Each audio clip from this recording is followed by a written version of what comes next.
Tool has been one of those bands that influenced me a ton back in the day. My dad is a big fan of them, had all of their albums on CDs, and I guess I caught the bug too after hearing him play it in our living room stereo as a teenager.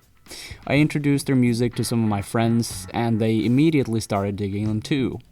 They were always that one band that captured something instantaneously catchy, meticulously thought out, slightly off-putting, and something mysterious all in one album, or even just in one song sometimes.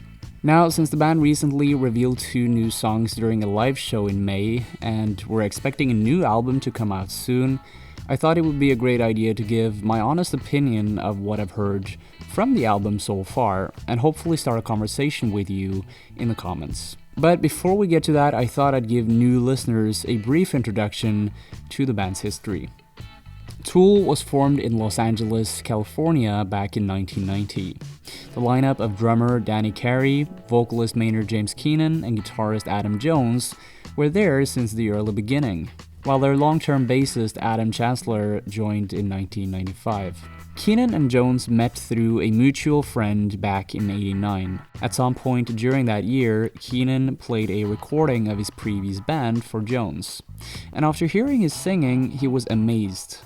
Jones was so impressed by Keenan's vocal abilities and performance that he talked him into starting a band with him. Drummer Danny Carey happened to live above Keenan at the time and was introduced to Jones through Tom Morello, the old high school friend of Jones. Morello and Jones were also old bandmates that played in a garage band called Electric Sheep back in the day. Anyways, drummer Danny Carey started to hang out with Keenan and Jones because he simply felt sorry for them.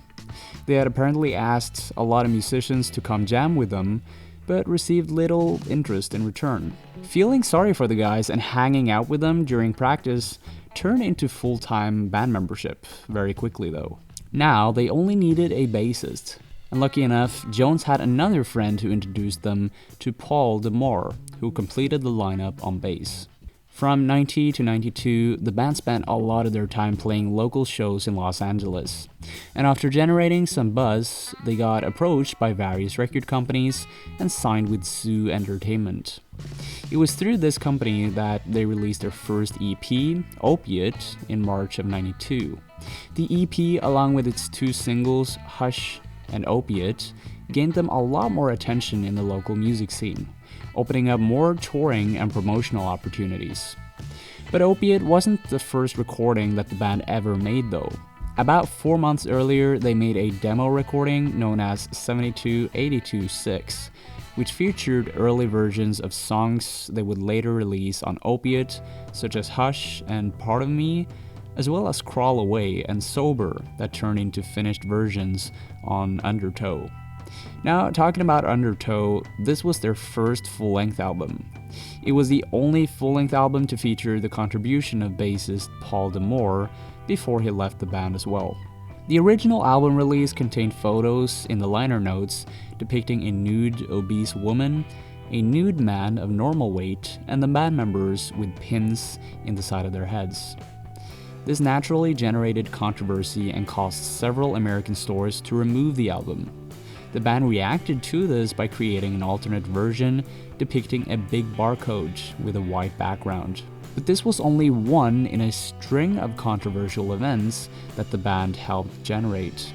A year before this, they released a music video for their Opiate single Hush, where the band members posed almost entirely naked, but with signs covering their private parts that read, "Parental Advisory, Explicit Parts." This was clearly an attempt of criticizing the parental advisory stickers that the Recording Industry Association of America introduced in the mid-80s. The band has on several occasions expressed their willingness to be open-minded and break rules. Vocalist Maynard James Keenan has continuously touched on quote-unquote touchy subjects such as religion, spirituality, money, drugs, and sex in his lyrics. Something that probably gained them more attention, fans, and enemies as time moved on. Now, on September 17th of '96, the band released their second full-length album, Anima. Within its first week, it reached number 2 on the Billboard Top 200 charts, and was certified triple platinum by early 2003. The album spawned 4 singles consisting of Stinkfist, Age, Anima, and 46 and 2, and is the band's most acclaimed album if you look at the collective reviews of traditional music media. This album is notable for its many segues, small intermissions in between the more traditional and fleshed out songs.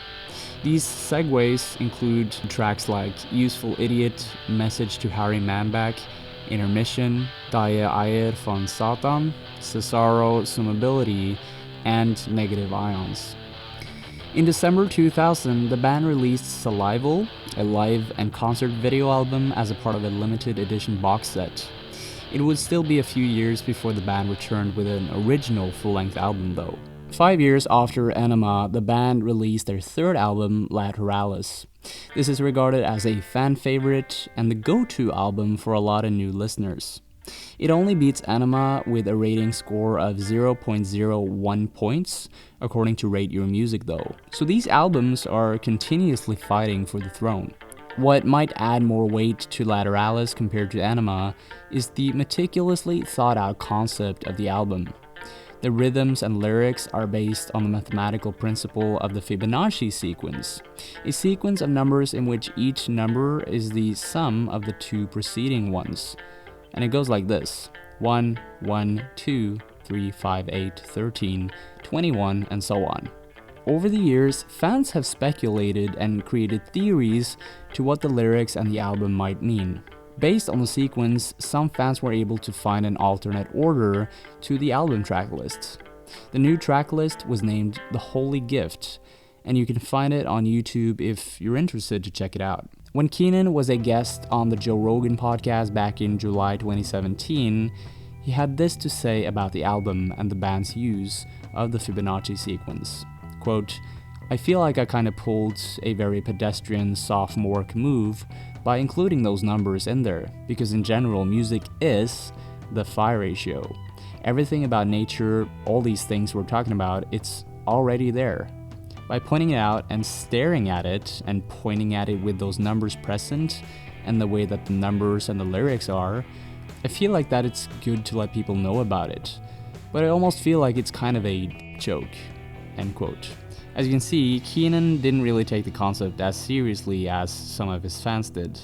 Now, the band's latest full-length album so far, 10,000 Days, was released on May 2nd, 2006.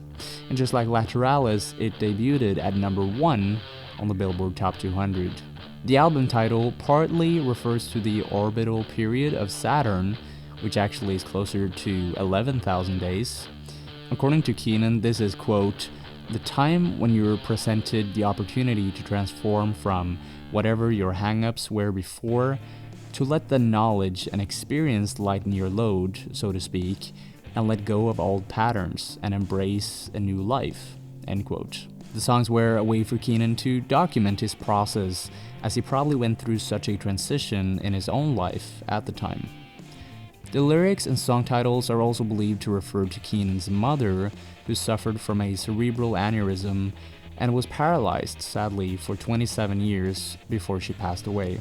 Specifically, we find references to her in the songs Jambi and the 2-part song Wings for Marie and 10,000 Days, Wings for Marie Part 2.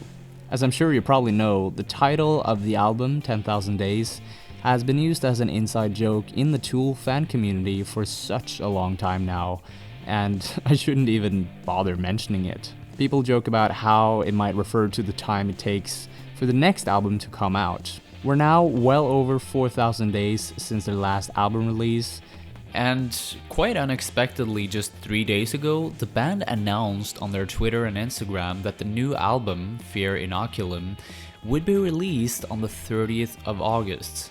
I think I talk for a lot of Tool fans when I say that the idea of actually knowing when the next album is gonna come out is quite surreal. And it's gonna be 4 weeks of crazy hype before the end of this month. New song material has already arrived though, and it seems like Tool's long fight against streaming and digital downloads is over once and for all. Yes, they're actually setting up their streaming services. Who would have thought we'd get both Frippman and Keenan to bow down for the streaming gods in 2019? Here in Norway, I can't find their profile yet, so maybe they're just setting up shop for the US to begin with. Their EP 72826 is apparently available for streaming other places in the world, but nothing here yet.